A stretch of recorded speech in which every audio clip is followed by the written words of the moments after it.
Continuamos aquí en Noticias 22. Cuerpo, sexo y política. Es el título de esta compilación de ensayos con los que Marta Lamas nos invita a reflexionar sobre la evolución de conceptos como el género y la moral a lo largo del tiempo y así también buscar, proponer, eliminar prejuicios y discriminaciones. Le damos la bienvenida a Marta Lamas. Muchas gracias. Muchas gracias, Marta. Pues platícanos un poco cómo se va dando esta coyuntura, porque no solo es a través del tiempo, sino también a través del idioma, a través de las geografías, cómo la concepción y el concepto de género va cambiando. A través de la cultura, ¿no? O sea, el concepto de género tiene este homónimo taxonómico de género musical, género literario, y de repente el género femenino son las mujeres y el género masculino son los hombres.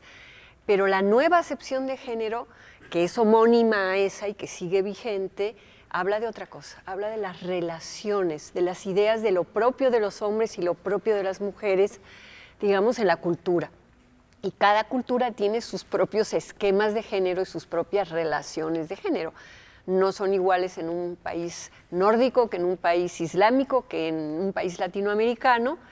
Y un poco el sentido de esta compilación, que ya es el tercer libro que sale en coedición Océano y Debate Feminista. El primero fue el de Monsiváis, Misógino Feminista. El segundo, Ensayos Impertinentes de Jim Franco. Y estos son 5 ensayos sobre los temas, digamos, álgidos de la vinculación del cuerpo y el sexo más que el género, que sería el comercio sexual, el aborto, la transexualidad, ¿no? Y englobándolos, la cuestión de la bioética y de alguna manera la propuesta política es el dilema de la diferencia, ¿no? Y es el entender, pues ahora sí que todos somos seres humanos independientemente de las prácticas o las creencias que tengamos. Y es que como menciona Marta, no es la misma la forma en la que se vinculan hombres y mujeres entre los países nórdicos, donde, por ejemplo, a principios del siglo XX estaban organizando uno de los primeros encuentros feministas, por ejemplo, México, y no es lo mismo la Ciudad de México que Guadalajara, o Monterrey, Puebla o Jalapa, varía mucho. En ese sentido, ¿de qué manera estos ensayos nos pueden aproximar a un país que es tan irregular? Nos tratamos muy diferentes nosotros mismos. Yo no sé si los ensayos sirven para acercarnos al país, yo creo que ahí se necesitaría un tipo de investigación más histórica. Esto tiene más una reflexión intelectual, una reflexión teórica.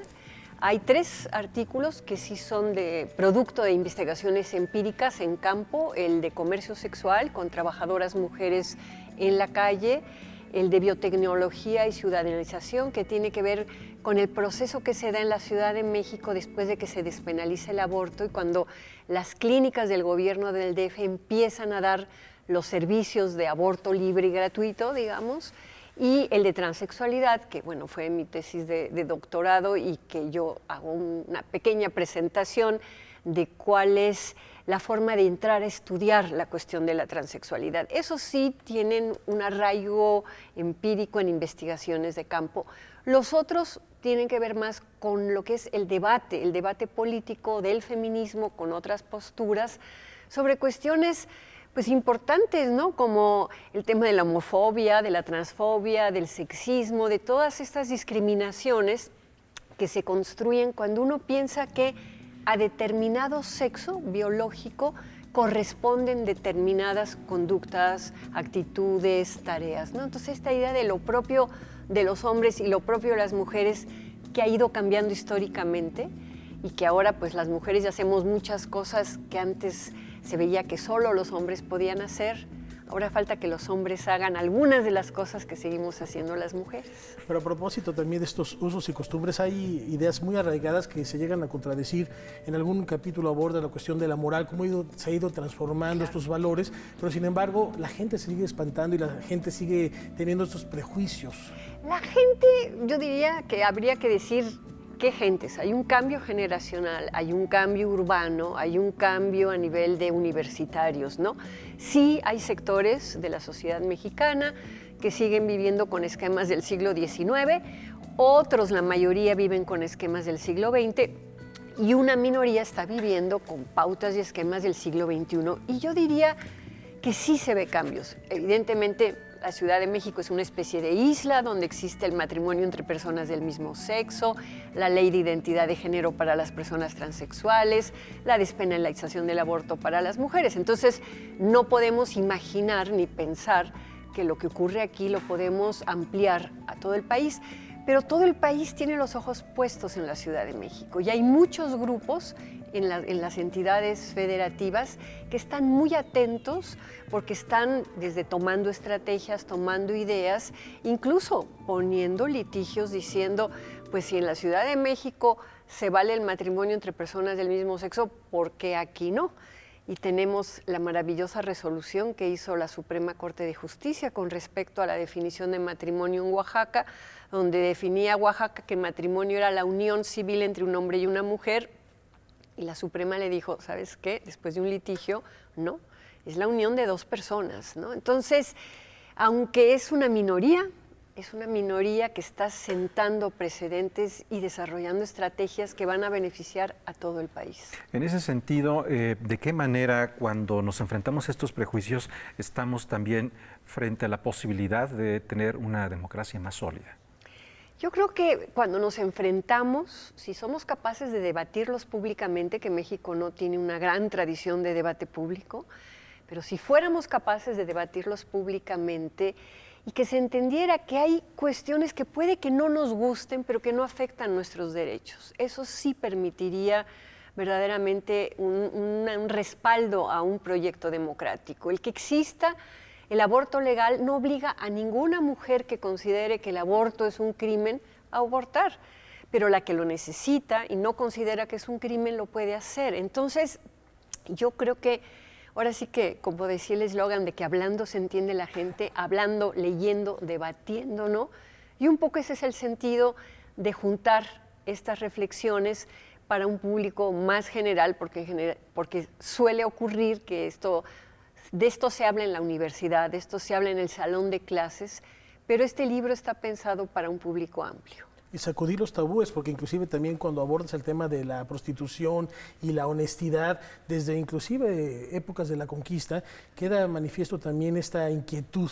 Bueno, ese es un gran tema ahorita por los escándalos que ha habido, pero sí, yo considero que el comercio sexual es una práctica histórica que no se puede generalizar sobre todas las trabajadoras y trabajadores sexuales, que hay, se llaman prostitutas, yo prefiero llamarlas trabajadoras sexuales absolutamente decentes y buena onda y que entran a eso por un análisis económico de sus circunstancias, que no son ni obligadas, ni son secuestradas, ni son víctimas, ni ellas se consideran víctimas, y que sí, digamos, creo que tienen que haber un reconocimiento de sus derechos laborales, como ya también ocurrió en el Distrito Federal con la resolución de la jueza Paula María García Villegas, que le planteó al gobierno del Distrito Federal que tenía que darle sus credenciales de trabajadoras no asalariadas a estas mujeres. Entonces, hay muchos avances y sí, me meto en temas escabrosos, ¿no? Pero que creo que son temas que te obligan a pensar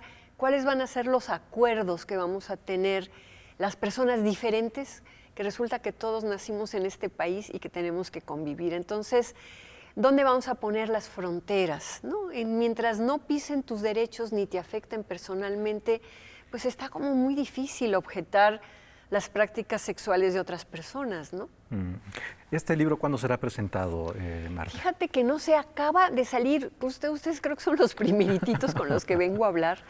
Y yo me imagino que en 2 o 3 semanas se organizará una presentación y les haremos saber. Muchísimas gracias. No, al contrario, agradecemos la primicia y estaremos muy al pendiente de lo que suceda con este libro y de lo que venga después, porque seguramente tendrá ecos. Ojalá y se abran debates sobre tantas cosas necesarias.